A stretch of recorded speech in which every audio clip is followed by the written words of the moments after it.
চলো।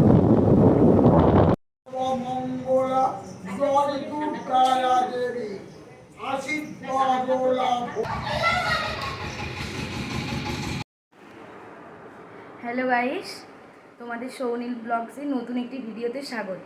তো আজকে আমাদের বিপদদারিণী পুজো, আর তোমরা হয়তো সকলেই জানবে শনিবার একটা পুজো হয়ে যায় বিপদদারিণী, আর মঙ্গলবার আমাদের এই সেকেন্ডবার মঙ্গলবার। তো সেই জন্য রেডি হয়ে গেছি আমি, আর তোমার দাদাভাই এখন রেডি হতে পারেনি, তাই তোমাদেরকে দেখাতে পাচ্ছি না। তো চলো রাস্তায় যেতে যেতে তোমাদের সাথে আবার দেখা হচ্ছে। এর সাথে আমি আমার ফুল লুকটা শেয়ার করছি। তো দেখো আমাকে কেমন লাগছে, তোমরা সবাই জানাবে। তো আমরা পৌঁছে গেলাম আমাদের বিপত্তারিণী পুজো দিতে আমাদের রসকুণ্ডুর কালী মন্দিরে। তো এখানে এসে দেখলাম সবাই একসাথে বসে সুন্দরভাবে তো পুজোর জোগাড় করছে। তো আমার বেটার হাপও সেখানে বসে গেল পুজোর জোগাড় করার জন্য, যেহেতু ফলগুলো একদম কেটে আনা হয়নি, তো এগুলো সব এখানেই কাটা হচ্ছিল। আস্তে আস্তে দেখলাম ভিড় বাড়ছিল, এবং এই বিপত্তারিণী পুজোর জন্য প্রত্যেকটা মন্দিরে সমান ভিড় ছিল এদিন। তো আমরা যেহেতু জানতাম যে ভোর ভোর খুব লোক হবে, তো সেই জন্য আমরা দেরি করে আসছিলাম, তারপরেও এতটা ভিড় ছিল। এটা হলো কালী মন্দিরের পাশে মহাদেবের মন্দির। দেখলাম সবাই এই তুলসী মঞ্চের বেদিতে ধূপ ধুনো দিচ্ছিল, এছাড়াও মোমবাতিও জ্বালছিল, ভিড় ছিল প্রচণ্ড। তো তারপরেও এই কাটাকাটি দেখলাম মোটামুটি কমপ্লিট হয়ে এসছে, এবার আমরা পুজোয় বসতে পারবো।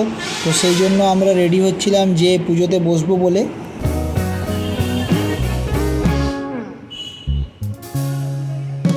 অ্যাকচুয়ালি এই বিপত্তারিণী পুজোটা হয় আদ্যা দেবীকে সন্তুষ্ট করে পরিবারের সকলকে সুস্থ রাখার জন্য, এবং বিপদ যাতে কোনো রকম না আসে সেই জন্য বাড়ির মহিলারাই পুজো করে থাকেন।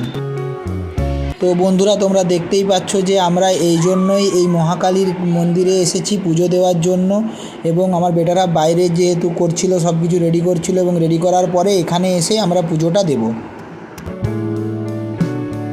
বৃষ্টির পরে সকালে বৃষ্টি হয়েছিল, তারপরে ওয়েদারটা খুব একটা গরম বা খুব একটা ঠান্ডা ছিল না, একটা আলাদা ধরনের গরম ছিল।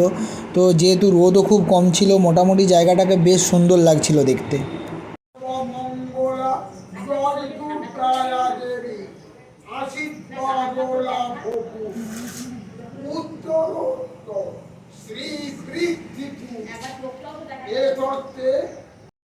যদি ভিডিওটা তোমাদের ভালো লেগে থাকে তাহলে অবশ্যই লাইক, কমেন্ট, সাবস্ক্রাইব করে যেও চ্যানেলটা, এবং আমাদের পাশে থেকো যাতে এরকম আরও নিত্য নতুন ভিডিও তোমাদের সামনে তুলে ধরতে পারি। চলো।